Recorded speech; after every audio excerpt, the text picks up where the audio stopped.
सभी साथियों को नमस्कार। बिहार सक्षमता परीक्षा के 7वें क्लास में आप सभी का स्वागत है।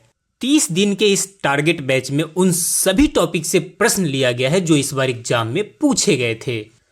तो अगर आप बिहार के नियोजित शिक्षक हैं और अभी तक हमारे चैनल कौशिक जीएस एकेडमी से नहीं जुड़े हैं तो हमारे चैनल को सब्सक्राइब कर लीजिए। चलिए आज की क्लास स्टार्ट करते हैं। पहला प्रश्न है, सर्वप्रथम चीनी मिल कहाँ स्थापित की गई थी? तो सर्वप्रथम चीनी मिल महरौरा बिहार में स्थापित की गई थी। यह प्रश्न इस बार एग्जाम में पूछा गया था। अगला प्रश्न है, प्रथम तेल परिष्करण संयंत्र कहाँ स्थापित किया गया था? तो यह स्थापित किया गया था डिगबोई, असम में। कहाँ किया गया था? डिगबोई, असम में। अगला प्रश्न देखते हैं। अगला प्रश्न है, पिंपरी किस उद्योग से संबंधित है? तो पिंपरी पेनिसिलिन की उद्योग से संबंधित है। नेक्स्ट प्रश्न है, कौन से राज्य में रेल के डिब्बों का बड़ी मात्रा में उत्पादन होता है? तो पंजाब और तमिलनाडु में रेल के डिब्बों का बड़ी मात्रा में उत्पादन होता है। अगला प्रश्न है, उत्तर प्रदेश में दिया सलाई उद्योग कहाँ है? तो उत्तर प्रदेश में दिया सलाई उद्योग अधिक मात्रा में बरेली में है। कहाँ है? बरेली में, याद रखिएगा। अगला प्रश्न है, भारत में सूती कपड़ा उद्योग किस नगर में सर्वाधिक है? तो ये सूती कपड़ा उद्योग सर्वाधिक अहमदाबाद में है। कहाँ है? अहमदाबाद में। अगला प्रश्न है, सिनेमा उद्योग भारत के किस नगर में है? तो आप सभी को पता है कि सिनेमा उद्योग भारत के मुंबई नगर में है। अगला प्रश्न है, खनिज पदार्थों की दृष्टि से कौन सा स्थान सर्वोत्तम है? तो छोटा नागपुर का पठार खनिज से परिपूर्ण है। अगला प्रश्न देखते हैं। अगला प्रश्न है, किस स्थान को भारतीय खनिज भंडार का गृह कहा जाता है? तो ये छोटा नागपुर के पठार को कहा जाता है। नेक्स्ट है, भारत में सर्वोत्तम लौह अयस्क कहाँ से प्राप्त होता है? तो ये बैला डीला से प्राप्त होता है। कहाँ से? बैला डीला से। अगला प्रश्न है कि कुद्रेमुख लौह खनिज परियोजना भारत के किस राज्य में है? तो यह कर्नाटक राज्य में। भारत के किस राज्य में है? कर्नाटक राज्य में। अगला प्रश्न है, कर्नाटक राज्य में बाबा बुदन की पहाड़ियाँ किस खनिज के लिए प्रसिद्ध है? तो बाबा बुदन की पहाड़ी पर लौह अयस्क अधिक मात्रा में पाए जाते हैं। अगला प्रश्न है आपका, भारत में पाए जाने वाला लौह अयस्क किस प्रकार का है? तो भारत में जो अधिक मात्रा में लौह अयस्क पाए जाते हैं वो आपका हेमेटाइट है। कौन सा है? हेमेटाइट। नेक्स्ट है, जाबर और रामपुरा अगूचा खान किस खनिज से संबंधित है? तो ये जस्ता और सीसा से संबंधित है। किससे संबंधित है? जस्ता और सीसा से। अगला प्रश्न है, पलामू एवं लोहरदग्गा किस खनिज के लिए प्रसिद्ध है? ये दोनों बॉक्साइट के लिए क्या है? प्रसिद्ध है। बॉक्साइट किसका अयस्क है? तो आप सभी को पता होना चाहिए कि एल्युमिनियम का यह क्या है? अयस्क है। अगला प्रश्न है, भारत का 55% अभ्रक कौन सा राज्य से प्राप्त होता है? तो ये आंध्र प्रदेश से प्राप्त होता है। कहाँ से? आंध्र प्रदेश से। अगले प्रश्न की तरफ चलते हैं। अगला है, कोडरमा किस खनिज के लिए प्रसिद्ध है? तो कोडरमा अभ्रक के लिए प्रसिद्ध है। नेक्स्ट है, अभ्रक उत्पादन में भारत का विश्व में कौन सा स्थान है? तो अभ्रक उत्पादन में भारत का प्रथम स्थान है। अगला प्रश्न है, छोटा नागपुर के पठार की सबसे ऊंची चोटी कौन सी है? तो छोटा नागपुर के पठार की सबसे ऊंची चोटी पारसनाथ है। नेक्स्ट है, हिमालय के सर्वोच्च शिखर की ऊंचाई कितनी है?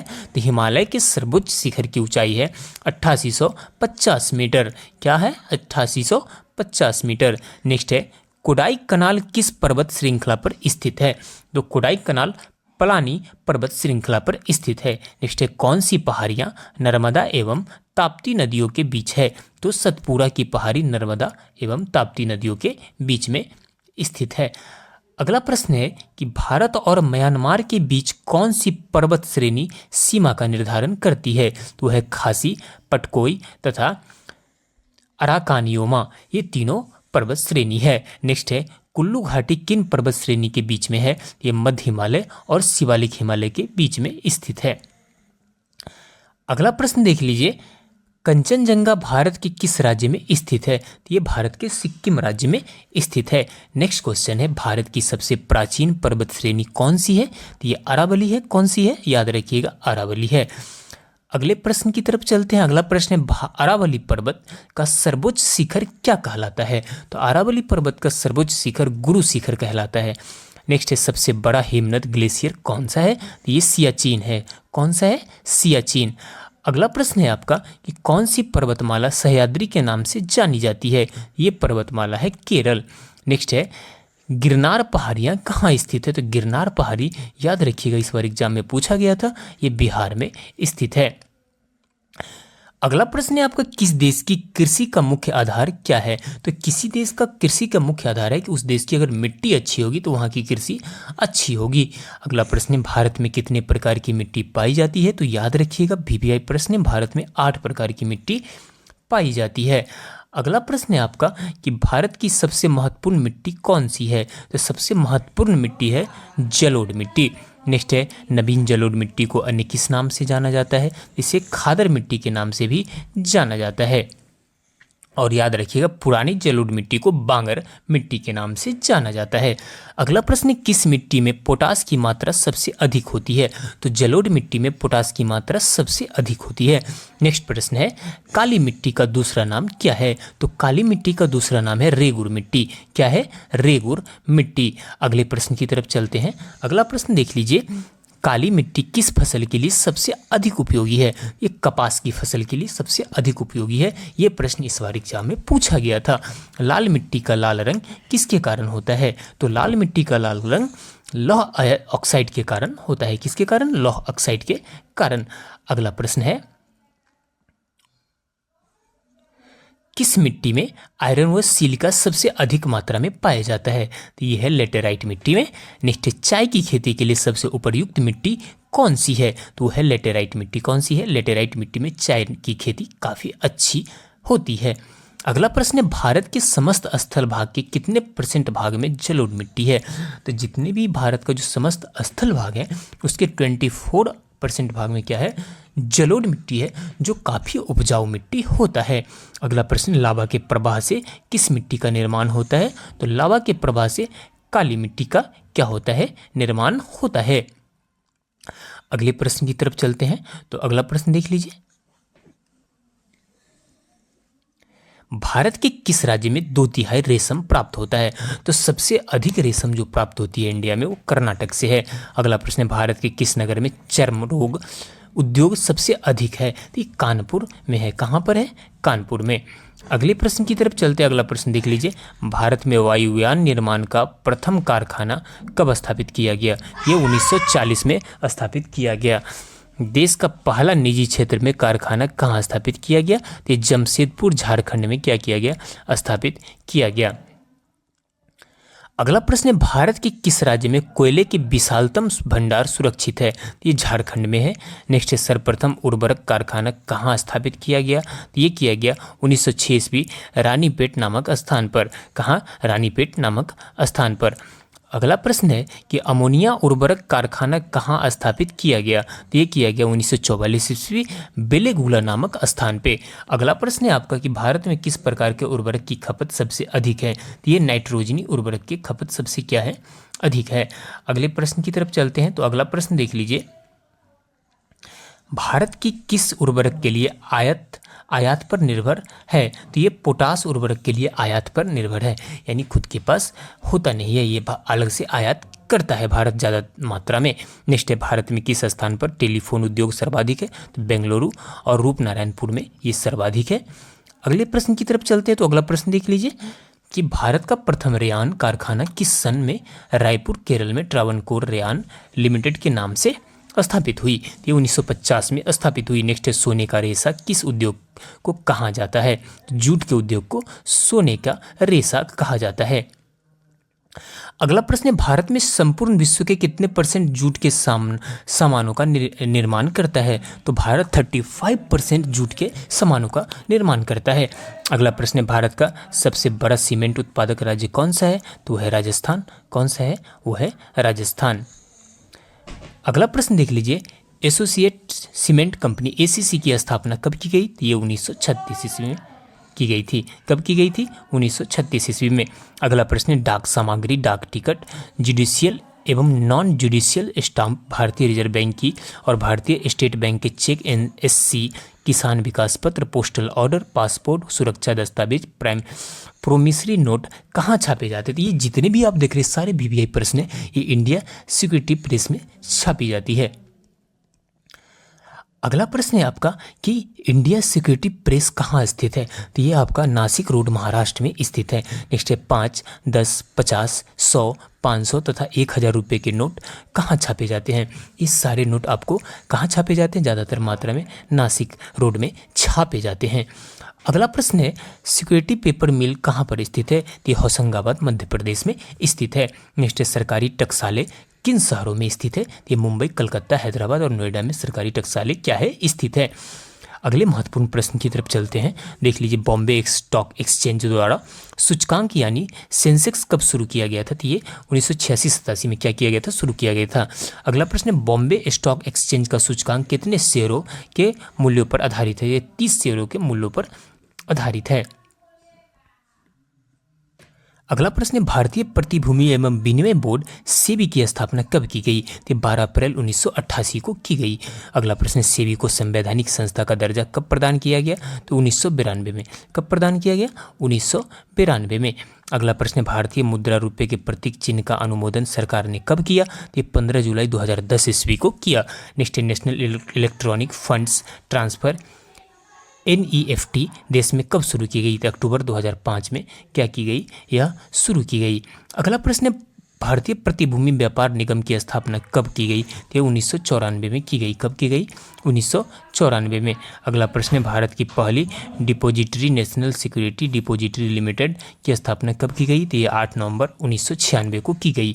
अगला प्रश्न देश की दूसरी depository central depository services limited CDSL की स्थापना कब की गई, ये आपका 1998 में की गई। अगला प्रश्न है कि बॉम्बे स्टॉक एक्सचेंज का पहला नाम क्या था, तो the native share and stock brokers association नाम था। अगला प्रश्न भारतीय ऋण गारंटी निगम का नाम बदलकर जमा राशि बीमा एवं ऋण गारंटी निगम कब किया गया, तो 1978 ईस्वी में किया गया। कब किया गया, 1978 ईस्वी में। अगला प्रश्न भारतीय रिजर्व बैंक ने बचत बैंक खातों पर ब्याज दरों पर विनिमय कब समाप्त कर दिया, तो 25 अक्टूबर 2011 को समाप्त कर दिया। अगला प्रश्न भारतीय स्टेट बैंक के सहयोगी बैंक वर्तमान में कितने हैं, ये सहयोगी कुल बैंक इनका 5 है। अगला जो बैंक से रिलेटेड प्रश्न है भारतीय स्टेट बैंक के सहयोगी बैंक कौन कौन से हैं, state bank of India Bikaner, यहाँ पे देख लीजिए Jaipur, state bank of Hyderabad, state bank of Indore, state bank of Patiala, state bank of Mysore, ये सारी भारतीय स्टेट बैंक के क्या हैं, ब्रांच हैं। अगले प्रश्न की तरफ चलते हैं। अगला प्रश्न देख लीजिए कि भारतीय स्टेट बैंक के किन सहयोगी बैंक को उसमें विलय कर दिया गया है, तो state bank of Saurashtra, state bank of Indore, दोनों को इसमें क्या कर दिया गया, विलय कर दिया गया। रिजर्व बैंक अधिकतम किस मूल्य वर्ग तक के सिक्के जारी कर सकता है, तो 1000 रुपये तक के, कितने तक के, 1000 रुपये तक के। अगला प्रश्न है भारत की पवित्र नदी कौन सी है, तो भारत की पवित्र नदी गंगा है। कौन सी है, गंगा। गंगा को बांग्लादेश में किस नाम से जाना जाता है, ये प्रश्न पूछा गया था, इस पर पद्मा के नाम से क्या होता है, जाना जाता है। अगले प्रश्न की तरफ चलते हैं। तो अगला प्रश्न देख लीजिए गंगा एवं ब्रह्मपुत्र की संयुक्त जलधारा किस नाम से जानी जाती है, तो गंगा एवं ब्रह्मपुत्र की संयुक्त जलधारा को मेघना के नाम से जानी जाती है। अगला प्रश्न भारत की कौन सी नदी सुंदरबन डेल्टा बनाती है, तो गंगा और ब्रह्मपुत्र नदी सुंदरबन डेल्टा क्या करती है, बनाती है। अगला प्रश्न सांगपो नदी किस राज्य से होकर भारत में प्रवेश करती है, तो अरुणाचल प्रदेश से होकर। तवा किसकी सहायक नदी है, तवा नर्मदा नदी की सहायक नदी है।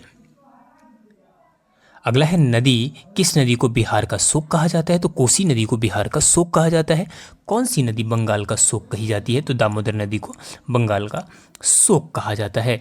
अगला प्रश्न है कि कौन सी नदी भ्रंश द्रोणी से होकर बहती है, तो नर्मदा नदी भ्रंश द्रोणी से होकर क्या होती है, बहती है।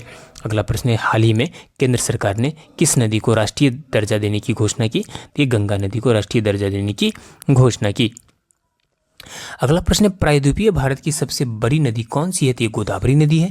भारत में बहने के अनुसार भारत की सबसे लंबी नदी कौन है, तो ये गंगा है। कौन सी नदी है, गंगा है।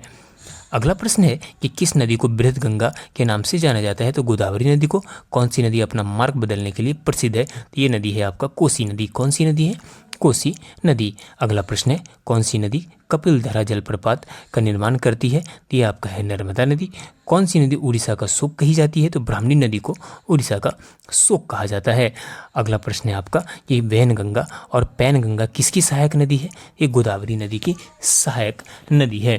अगला है इंडो ब्रह्मा है, एक पौराणिक नदी का नाम है इंडो ब्रह्मा। अगला प्रश्न देख लीजिए कि किस नदी पर सबसे लंबा सड़क पुल है? तो गंगा नदी पर सबसे लंबा क्या है? सड़क पुल है। नेक्स्ट है, कौन सी नदी विश्व का सबसे बड़ा द्वीप माजुली बनाती है? तो ये ब्रह्मपुत्र नदी विश्व का सबसे बड़ा द्वीप माजुली को क्या करती है? बनाती है। अगला प्रश्न, नर्मदा नदी पर अधिकांश भाग भारत के किस राज्य में बहता है? तो ये मध्य प्रदेश में बहता है।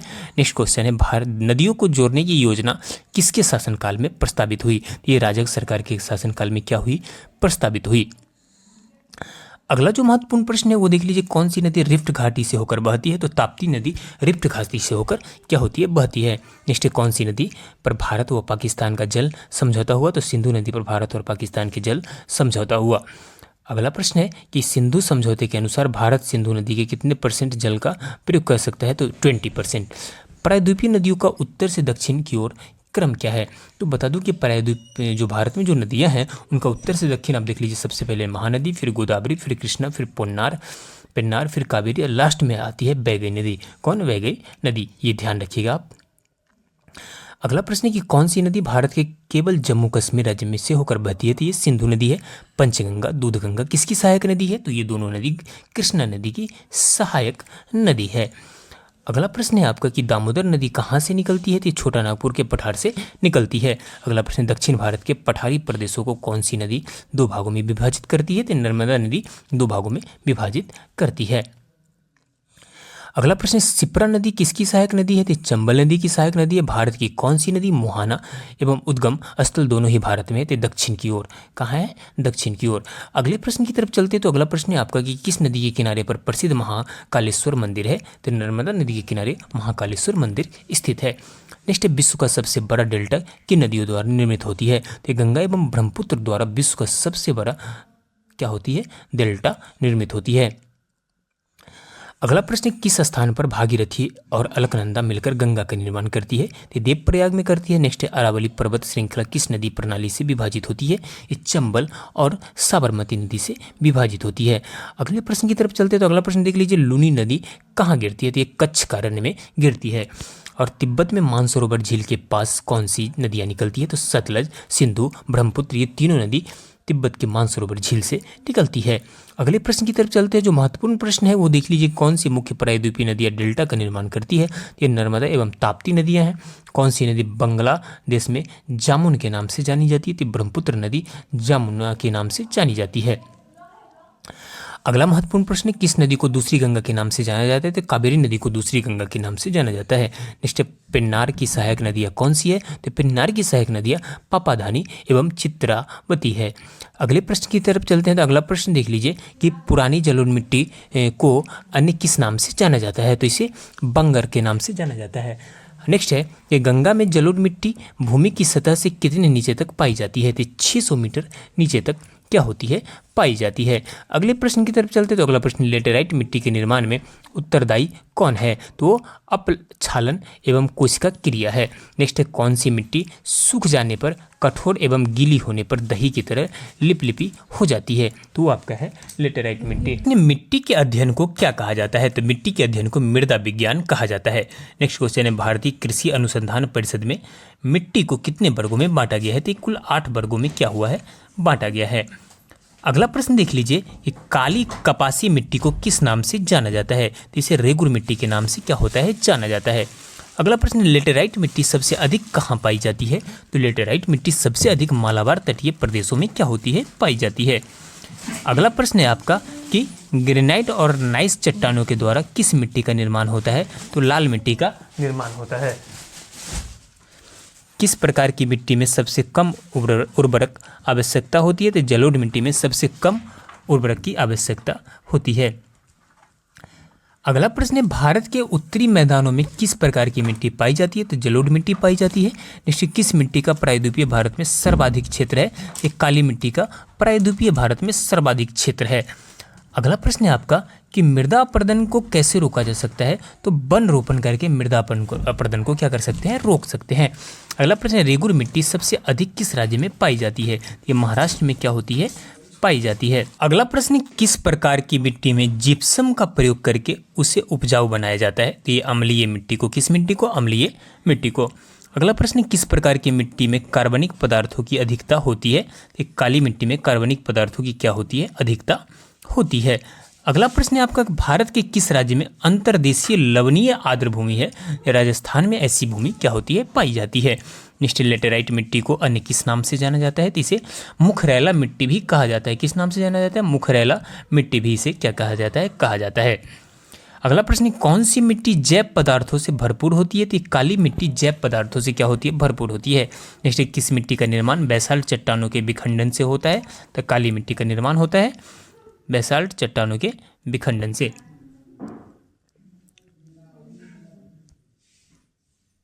अगला प्रश्न देख लीजिए कि किस मिट्टी में कृषि के लिए सिंचाई की आवश्यकता नहीं होती है। तो काली मिट्टी में कृषि के लिए सिंचाई की आवश्यकता क्या होती है, नहीं होती है। नेक्स्ट क्वेश्चन है, भारत में लाल मिट्टी का विस्तार सबसे अधिक कहाँ है। तो भारत में लाल मिट्टी का विस्तार सबसे अधिक है आंध्र प्रदेश और तमिलनाडु में। कहाँ है, आंध्र प्रदेश एवं तमिलनाडु में। नेक्स्ट, किस मिट्टी में लोहे और एल्युमिनियम के कण पाए जाते हैं। तो ये आपके लेटेराइट मिट्टी में लोहे एवं एल्युमिनियम के कण क्या होते हैं, पाए जाते हैं।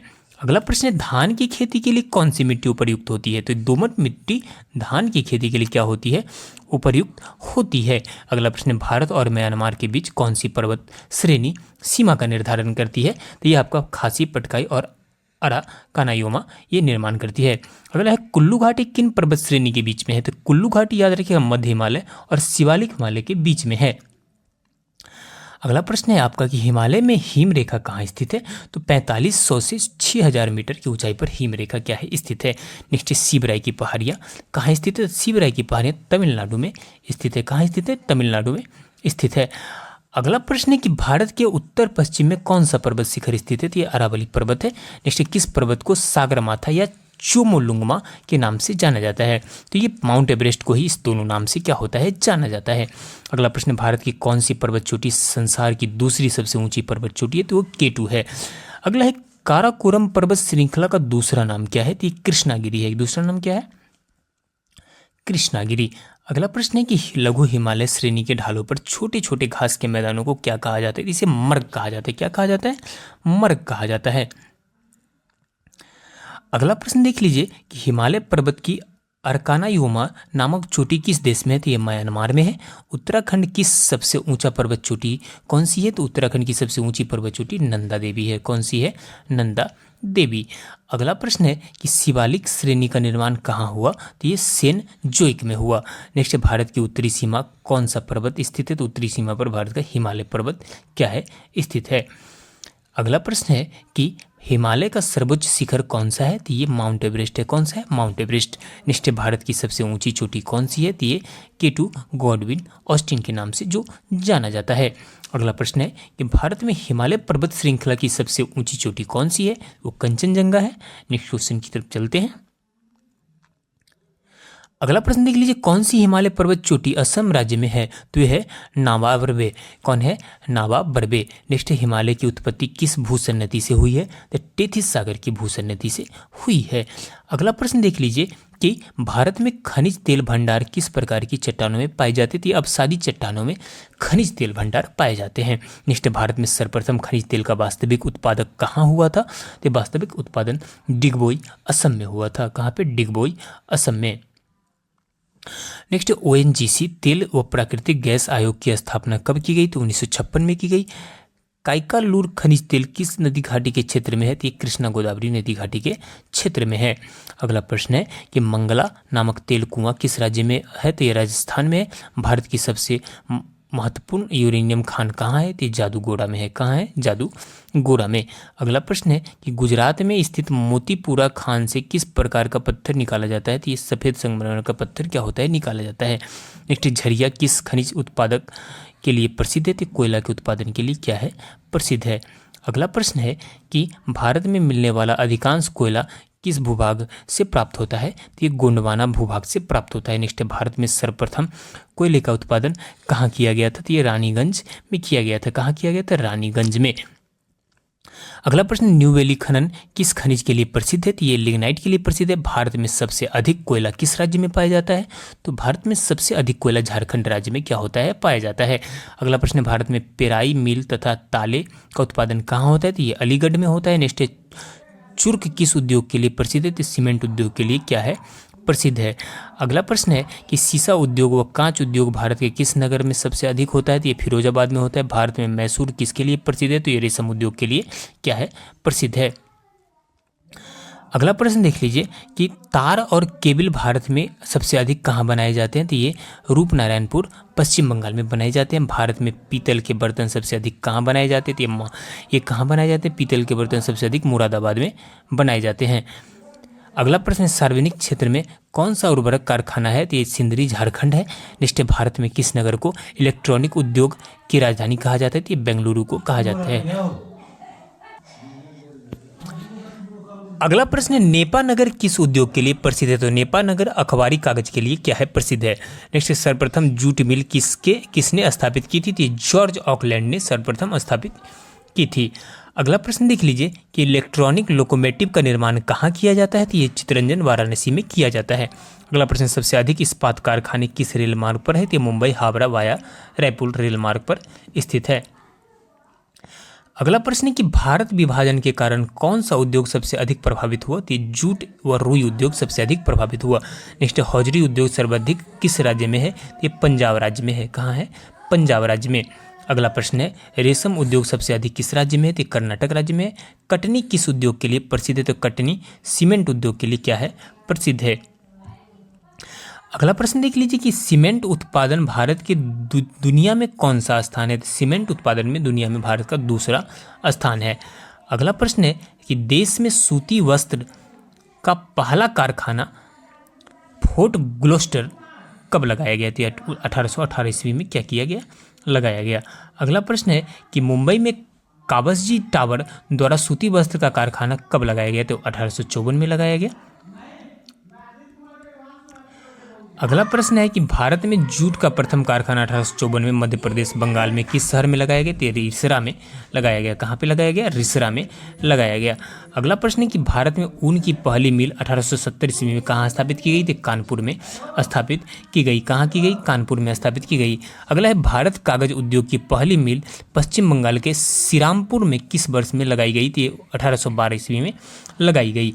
अगला प्रश्न देख लीजिए कि अगला प्रश्न है कि भारत में कार्यरत तेल रिफाइनरियों में से निजी क्षेत्र की रिफाइनरियाँ कितनी है? तो ये 2 है। कितनी है? 2 है।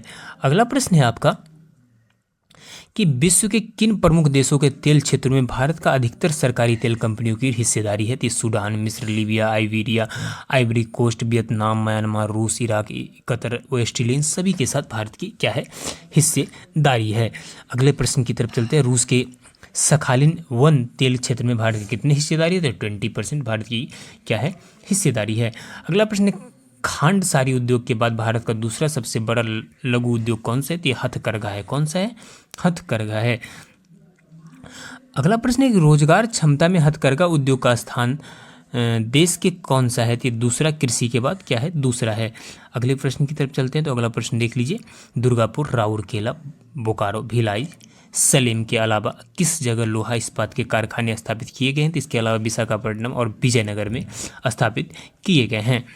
अगला प्रश्न है आपका कि किन देशों के बाद कच्चे इस्पात के सबसे बड़े उत्पादकों के रूप में भारत का दुनिया में चौथा स्थान है? तो चीन, जापान और अमेरिका। नेक्स्ट है, भारत के पास कच्चे तेल और प्राकृतिक गैस का कितना भंडार है? तो अनुमानित आपको बता दूं कि 757 मिलियन मेट्रिक टन और 1241 मिलियन क्यूबिक इसका क्या है? कच्चे तेल का 757 मिलियन मेट्रिक टन और प्राकृतिक गैस का लगभग आपका 1241 मिलियन क्यूबिक भंडारित है। अगले प्रश्न की तरफ चलते हैं। अगला प्रश्न, द्वितीय योजना काल में लगाए गए 3 नए कारखाने कौन से थे? भिलाई, दुर्गापुर और राउरकेला थे। नेक्स्ट क्वेश्चन है भिलाई, दुर्गापुर एवं राउरकेला कारखानों को किस कंपनी के अंतर्गत रखा गया है? तो हिंदुस्तान स्टील लिमिटेड के अंतर्गत क्या किया गया है? इसे रखा गया है। अगला प्रश्न है कि तीसरी पंचवर्षीय योजना में कौन से कारखाने की स्थापना का निर्णय लिया गया था? तो ये बोकारो कारखाना का स्थापना का निर्णय लिया गया था। अगला प्रश्न है कि बोकारो कारखाने में इस्पात का उत्पादन किस वर्ष प्रारंभ हुआ? तो 1974 में क्या हुआ? प्रारंभ हुआ। अगला प्रश्न है कि वर्तमान समय में दुर्गापुर, राउरकेला, बोकारो, भिलाई, सलेम के कारखाने किस कंपनी के अंतर्गत आते थे? Steel authority of India limited के अंतर्गत क्या होते हैं? आते हैं। अगला प्रश्न है कि राउरकेला स्टील कारखाना किस देश के सहयोग से निर्मित है? तो ये जर्मनी के सहयोग से राउरकेला स्टील कारखाना लगाया गया था। नेक्स्ट है, रूस के सहयोग से दूसरा कौन सा कारखाना निर्मित है? तो ये भिलाई छत्तीसगढ़ में यह क्या है? निर्मित है। अगला प्रश्न, निजी क्षेत्र के स्टील का कौन सा कारखाना निर्मित है? टिस्को है, Tata iron and steel company. Next है, टिस्को की स्थापना कब हुई थी? तो 1907 में हुई थी। लौह अयस्क सबसे अधिक किस राज्य में पाया जाता है? तो लौह अयस्क सबसे अधिक झारखंड राज्य में पाया जाता है। अगला प्रश्न है, भारत में पहला एल्युमिनियम कारखाना कहाँ लगा? तो 1937 आसनसोल में। कहाँ लगा? आसनसोल में। नेक्स्ट है, सेल का पूरा नाम क्या है? Steel authority of India limited, याद रखिएगा। नेक्स्ट है, सेल की स्थापना कब हुई? तो 1973 में। ब्रिटेन के सहयोग से कौन सा कारखाना निर्मित है? ये एग्जाम में पूछा गया था। तो ये दुर्गापुर पश्चिम बंगाल में ये क्या है? निर्मित है। अगला प्रश्न है कि रूस के सहयोग से कौन सा कारखाना निर्मित है? ये बोकारो झारखंड। बंदरगाह वाला नगर किसे कहा जाता है? तो मंगलौर को कहा जाता है। किसे कहा जाता है? मंगलौर को। निश्चित कौन सा बंदरगाह जुआरी नदी एस्चुअरी पर निर्मित है? ये है मारमा गांव बंदरगाह। नेक्स्ट नहा व शोभा बंदरगाह कहाँ स्थित है? तो नहा व शोभा बंदरगाह मुंबई में स्थित है। नेक्स्ट है, भारत के पूर्वी तट पर सर्वश्रेष्ठ बंदरगाह कौन सी है? तो विशाखापट्टनम आंध्र प्रदेश में स्थित है। यही बंदरगाह क्या है? स्थित है। नेक्स्ट है, सेतु समुद्रम परियोजना किसे जोड़ती है? तो मन्नार की खाड़ी व पाक जलमंडल मध्य को जोड़ती है। हिंदुस्तान शिपयार्ड कहाँ पर है? तो ये विशाखापट्टनम आंध्र प्रदेश में स्थित है। अगला प्रश्न है आपके, भारत में मनी ऑर्डर सेवा का आरंभ कब हुआ था? तो ये जनवरी 1995 हुआ। तो भारत में कितने पिन कोड जोन है? तो 9 पिन कोड जोन है, इसे याद रखिएगा। ग्रीन चैनल क्या है? तो स्थानीय पत्रों के लिए डाक सेवा को ग्रीन चैनल कहा जाता है। अगला, डाक सूचकांक में कुल कितनी संख्या होती है? तो 6 होती है। भारत में एसटीडी सेवा कब प्रारंभ हुआ? तो 1960 में हुआ। पहली एसटीडी सेवा किन दो नगरों के मध्य प्रारंभ हुआ? तो लखनऊ कानपुर में। अगला है, भारत में कुल कितने बंदरगाह हैं? तो याद रखिए, भारत में कुल 13 बड़े बंदरगाह हैं और 200 छोटे। भारत का सबसे बड़ा प्राकृतिक बंदरगाह कौन है? तो ये सबसे बड़ा प्राकृतिक बंदरगाह आपका मुंबई बंदरगाह है। अगला प्रश्न है कि भारत में कुल अंतर्राष्ट्रीय व्यापार कितने % समुद्री मार्ग से द्वारा होता है? तो 95% अंतर्राष्ट्रीय व्यापार किससे होता है? समुद्री मार्ग से होता है। अगला है, किस बंदरगाह को भारत का प्रवेश द्वार कहा जाता है? तो मुंबई के बंदरगाह को भारत का क्या कहा जाता है? प्रवेश द्वार कहा जाता है। अगला प्रश्न है, भारत का सबसे गहरा बंदरगाह कौन है? तो भारत का सबसे गहरा बंदरगाह कौन है? तो आपको बता दूं कि भारत का सबसे गहरा बंदरगाह है, तो ये है गंगावरम बंदरगाह आंध्र प्रदेश में। अगला प्रश्न है, कौन सा बंदरगाह मुक्त व्यापार क्षेत्र में है? तो कांडला है। भारत का कौन सा बंदरगाह ज्वारीय है? तो कांडला बंदरगाह को ज्वारीय बंदरगाह के श्रेणी में रखा गया है। अगला है, मारमागाओ पत्तन कहाँ स्थित है? तो ये गोवा में स्थित है। भारत का नगमीकृत बंदरगाह कौन से? तो ओडिशा है। डॉल्फिन नोज नामक चट्टान के पीछे कौन सा बंदरगाह है? तो ये विशाखापट्टनम आंध्र प्रदेश में स्थित है। अगला प्रश्न, कौन सा बंदरगाह भारतीय सामुद्रिक व्यापार को पूर्वी द्वारा कहलाता है? तो कलकत्ता हल्दिया। अगला प्रश्न, भारत के पूर्वी तट पर कौन सा प्राकृतिक बंदरगाह है? तो विशाखापट्टनम। विश्व में सबसे अधिक डाकघर किस देश में है? तो याद रखिएगा, भारत में है। भारत में लगभग कितने डाकघर है? तो 1.5 लाख डाकघर है। भारत में कुल डाकघरों की कितने % ग्रामीण क्षेत्रों में? तो 89% कहाँ है? ग्रामीण क्षेत्रों में है। भारत में सर्वाधिक डाक सेवा कब प्रारंभ हुआ? तो ये 1837 में। भारत डाक विभाग की स्थापना कब की गई? तो 1854 में की गई। भारत के प्रथम डाक टिकट किस गवर्नर जनरल के शासन में किया गया? तो लॉर्ड डलहौजी के। भारत में पहला डाक टिकट कब मुद्रित हुआ? तो 1854 ईस्वी में। डाकघर बचत योजना कब प्रारंभ हुई? तो 1850 ईस्वी में। भारत में डाक सूचकांक प्रणाली पिन कोड प्रणाली की शुभारंभ कब हुई? तो 1972 में। भारत में स्पीड पोस्ट सेवा कब प्रारंभ हुई? तो 1986 में। भारत में टेलीकॉम मिशन की स्थापना कब की गई? तो 1 अप्रैल 1986 में। भारत में विदेशी संचार निगम लिमिटेड की स्थापना कब की गई? तो 1988 में। काफ़ी मेहनत से आपके लिए क्लास लेकर हम आते हैं, तो अगर आप हमारे चैनल से अभी तक नहीं जुड़े हैं तो हमारे चैनल को सब्सक्राइब कर लीजिए। चलिए मिलते हैं अगली क्लास में, तब तक के लिए जय हिंद।